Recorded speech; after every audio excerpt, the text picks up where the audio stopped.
Bonjour à tous, aujourd'hui dans Ecoport, nous faisons le point sur la conjoncture du début d'année. Alors tout d'abord en Europe, les prix du porc ont chuté fortement au cours du mois de janvier, moins 5,3% en moyenne sur l'ensemble du marché européen. Cette baisse des cours, elle est causée par un déséquilibre de marché important, particulièrement au nord de l'Europe. En Allemagne, les acheteurs ont montré un faible intérêt pour les porcs et l'excédent d'offres peine à se réduire. La situation, elle s'est aussi détériorée sur le marché allemand avec l'apparition de la fièvre afteuse. Aux Pays-Bas et au Danemark, l'offre est aussi excédentaire et la hausse des poids de carcasse pèse sur les cours du porc. Les prix perçus ont chuté de 6,7% entre décembre et janvier sur le marché allemand, de 5,3% aux Pays-Bas et de 2,6% au Danemark. Toutefois, en Espagne et en France, les évolutions sont différentes.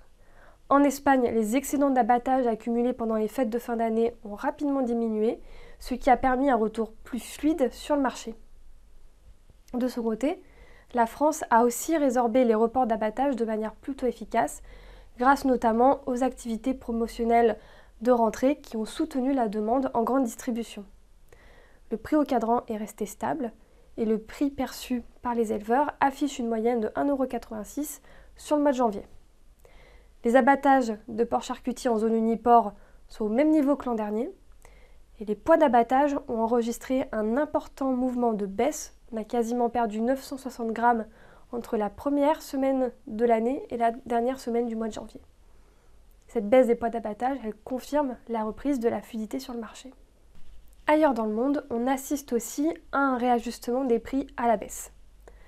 En Chine, l'offre en porc est excédentaire par rapport à la demande et les prix continuent de s'affaiblir à l'échelle nationale. Le marché est aussi en baisse aux États-Unis, avec des prix qui chutent de 1% en un mois. Les annonces politiques de Donald Trump génèrent d'importantes inquiétudes pour les acteurs de la filière porcine américaine. Et enfin, au Brésil, les prix eux aussi se rééquilibrent après des niveaux records qui ont été atteints au cours du mois de novembre. En début d'année, les cours ont dû chuter, moins 9% en un mois, notamment du fait d'une demande sur le marché intérieur qui s'est affaiblie à cause d'un pouvoir d'achat plus contraint pour les Brésiliens. On refera le point le mois prochain et en attendant, je vous dis merci et à bientôt dans Ecoport.